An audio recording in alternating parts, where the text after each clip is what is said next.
paz, meu nome é Márcia Souza e hoje o projeto Gotas de Conhecimento vem falar sobre os dons espirituais, o que são e por que buscá-los. Como tu, só tu és Deus, tu és o maior, tu reinas sobre. Neste estudo, vamos compreender o que são os dons do Espírito, dons espirituais, descritos por Paulo em sua primeira carta aos Coríntios, no capítulo 12. Dons que podemos compreender através da ministração do Espírito Santo. Nosso texto se encontra na primeira carta aos Coríntios 12, de 4 a 31. Ora, os dons são diversos, mas o Espírito é o mesmo. E também há diversidade nos serviços, mas o Senhor é o mesmo. E há diversidade nas realizações, mas o mesmo Deus é quem opera tudo e em todos. A manifestação do Espírito é concedida a cada um, visando a um fim proveitoso. Porque a um é dado, mediante o Espírito, a palavra de sabedoria, e a outro, segundo o mesmo Espírito, a palavra de conhecimento, a outro, no mesmo Espírito, a fé, e a outro, no mesmo Espírito, dons de curar, a outro, operações de milagres, a outro, profecia, a outro, discernimento de espíritos, a um, variedade de línguas, e a outro, capacidade para interpretá-las. Mas um só e o mesmo Espírito realiza estas coisas, distribuindo-as como lhe apraz a cada um individualmente. Porque assim como um corpo é um e tem muitos membros, e todos os membros, sendo muitos, constituem um só corpo, assim também com respeito a Cristo. Pois em um só Espírito, todos nós fomos batizados em um corpo, quer judeus, quer gregos, quer escravos, quer livres. E a todos nós foi dado beber de um só Espírito. Porque também o corpo não é um só membro, mas muitos. Se disser o pé, por que não sou mão?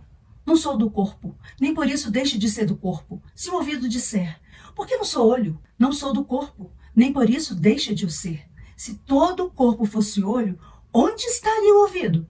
Se todo fosse ouvido, onde o olfato? Mas Deus dispôs os membros, colocando cada um deles no corpo, como lhe aprouve. Se todos, porém, fossem um só membro, onde estaria o corpo?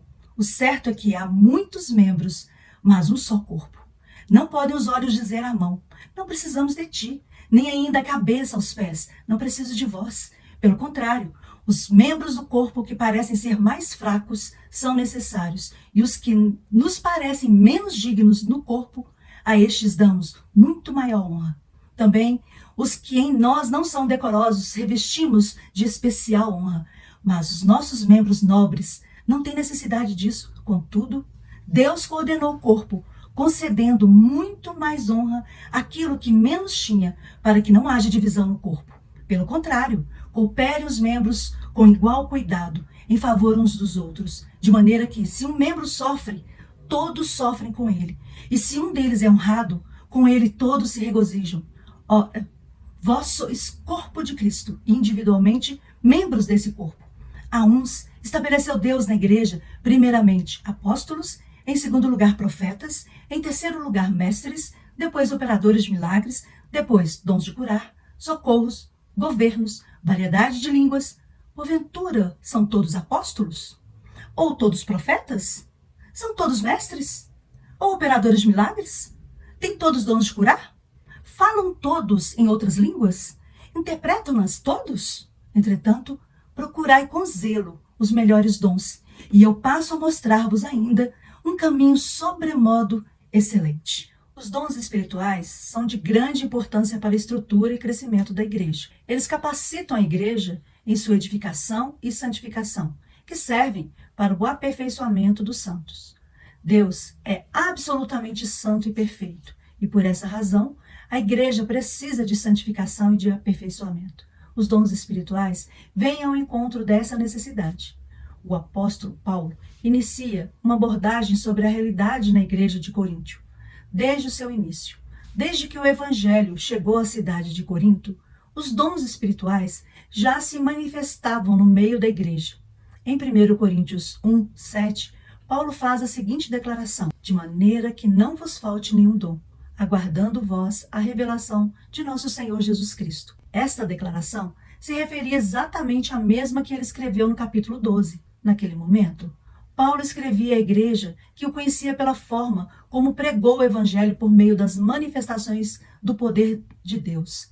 A igreja de Corinto vivenciou os dons do Espírito Santo, razão pelo qual Paulo diz em 1 Coríntios 1,7, não lhes falte nenhum dom. Em algumas traduções lemos que vocês não têm deixado de receber nenhum dom.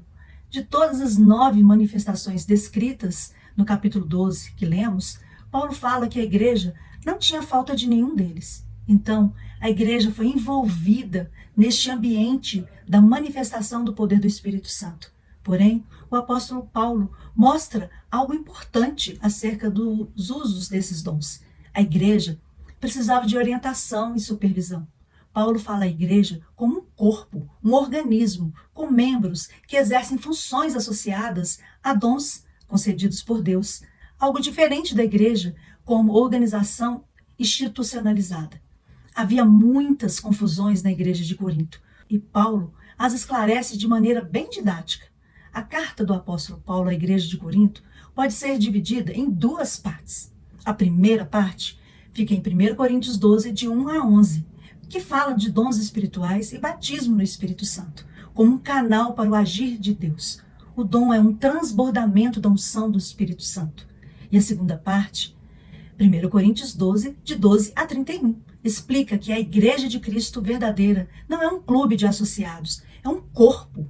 Cada igreja local é parte desse corpo, o corpo de Cristo. Este corpo foi criado para expressar o reino de Deus aqui na terra.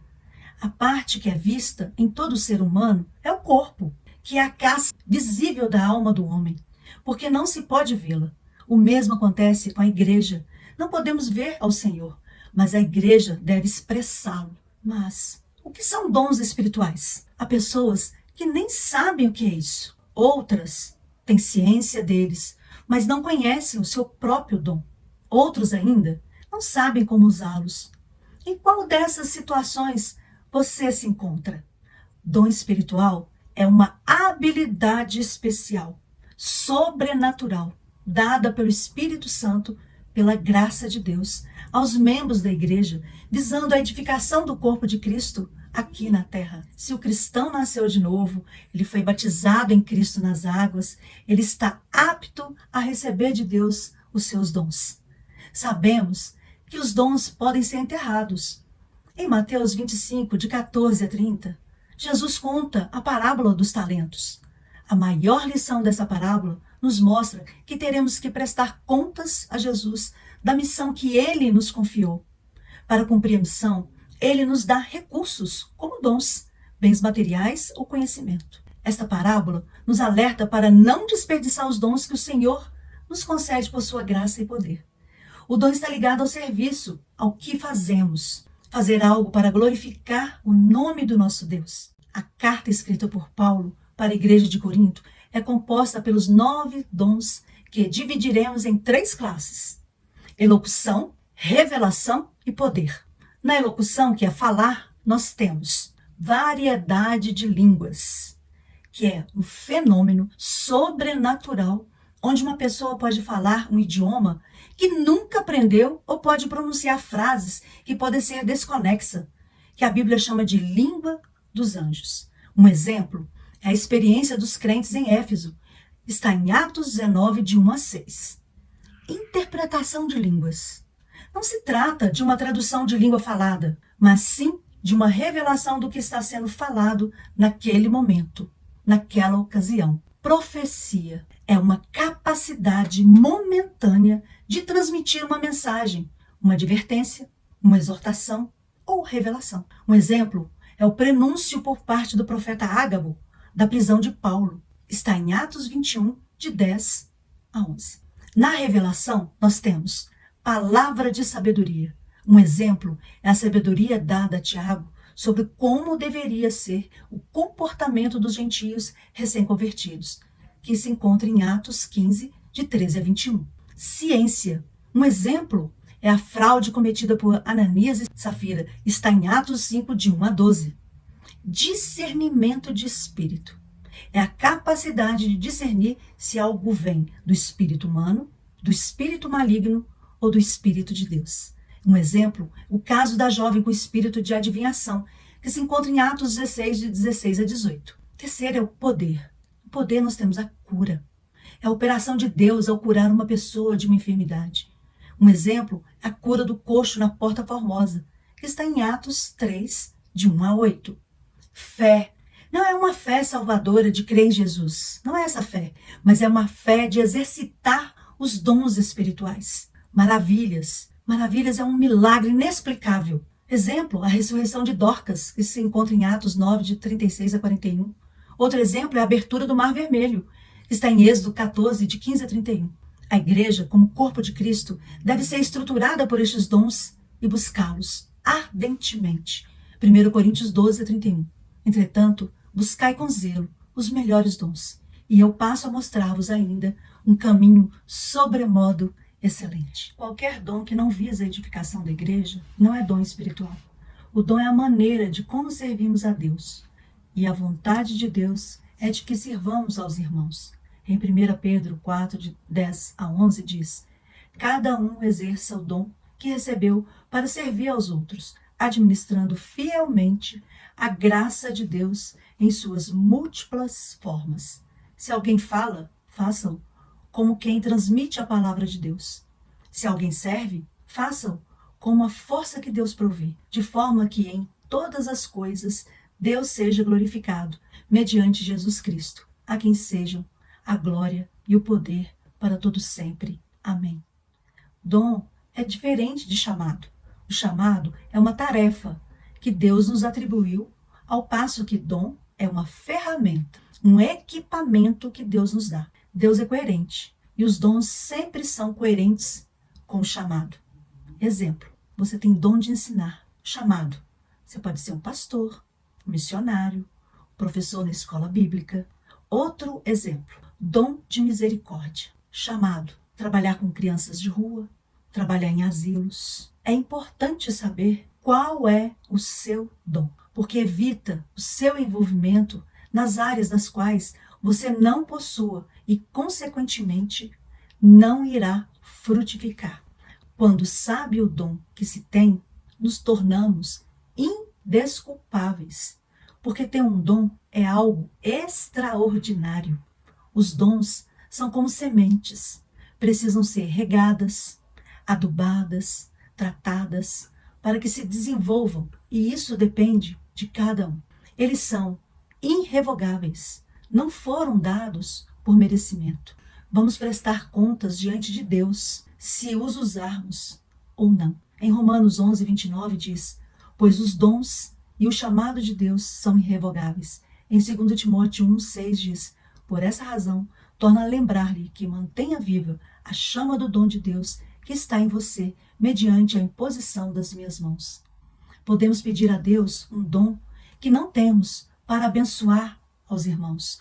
Como lemos em Romanos 1:11, anseio vê-los a fim de compartilhar com vocês algum dom espiritual, para fortalecê-los, isto é, para que eu e vocês sejamos mutuamente encorajados pela fé. Como cristãos, temos obrigação para com todos os dons. Um exemplo, o cristão não tem o dom de cura, mas tem que orar pelos enfermos. Pode não ter o dom de evangelista, mas tem que falar de Deus cumprindo o ide, descrito em Marcos 16:15. E disse-lhes: ide por todo o mundo, pregai o evangelho a toda criatura. Na segunda parte do versículo de 1 Coríntios 12, em 12:31, Paulo ensina sobre quem é o corpo de Cristo, a igreja. O cristão sozinho não pode expressar esse corpo individualmente. A igreja deve expressar que faz parte de todo esse poder. Em 1 Coríntios 12, 7 diz: a manifestação do Espírito é concedida a cada um visando a um fim proveitoso. Terceiro, nenhum membro individualmente do corpo de Cristo expressa os dons, todos os dons. Em Romanos 12, 3 a 4 diz: porquanto, pela graça que me foi concedida, exorto a cada um dentre vós que não considere a si mesmo além do que convém, mas, ao contrário, tenha uma autoimagem equilibrada de acordo com a medida da fé que Deus lhe proporcionou. Pois assim como em um corpo temos muitos membros e todos os membros não têm a mesma função, existe uma dependência entre os membros do corpo de Cristo. Lá em 1 Coríntios 12, 21, 22 diz: e o olho não pode dizer à mão, não tenho necessidade de ti, nem ainda a cabeça aos pés, não tenho necessidade de vós. Ao contrário, os membros do corpo, que parecem ser os mais fracos, são necessários. Não deve haver divisão no corpo de Cristo. O trabalho na igreja local é para abençoar e servir aos irmãos. O objetivo não é ser visto, é o crescimento da igreja de Cristo. É ter o corpo funcionando, bem ajustado, e quando tudo funciona, o que parece é a harmonia, como uma grande orquestra. Sendo assim, quando falta um instrumento, todo o conjunto fica incompleto. Tudo deve ser feito pelo e para o Senhor. A ilusão da glória humana deve ser abandonada. Precisamos ser aperfeiçoados para alcançar essa maturidade. Já chegamos à plena maturidade? Ainda não. Desta forma, o prazo de validade ainda não está concluído. E sendo assim, não há razão para dizermos que estes dons não pertençam à igreja hoje. O livro de Apocalipse, capítulo 2, nos fala sobre aqueles que se dizem apóstolos, mas não são, e por isso são considerados mentirosos. De acordo com os relatos de Paulo, desde o início, o ambiente da igreja de Corinto foi marcado por certos abusos, gerando confusão com seus dons. E Deus não é Deus de confusão. Por essa razão, ele aborda este assunto em 1 Coríntios 14, 33. Porque Deus não é Deus de confusão, mas sim de paz, como em todas as igrejas dos santos. Se existe confusão, logo não foi provocada por Deus, e sim por homens. A razão pela qual isso pode ocorrer é porque os dons não são uma manifestação única e unilateral da parte de Deus. Na verdade, eles são uma combinação, uma interação entre Deus e o homem. 2 Timóteo 6, 7 diz: por esse motivo, uma vez mais quero encorajar-te que reavives o dom de Deus que habita em ti mediante a imposição das minhas mãos. Portanto, Deus não nos concedeu espírito de covardia, mas de poder, de amor e de equilíbrio. Timóteo estava apagando ou negligenciando o dom que havia recebido. Por essa razão, Paulo o responsabiliza, pois o dom vem de Deus, mas a responsabilidade de usá-los são de cada um de nós. Deus não nos deu espírito de medo, mas de poder.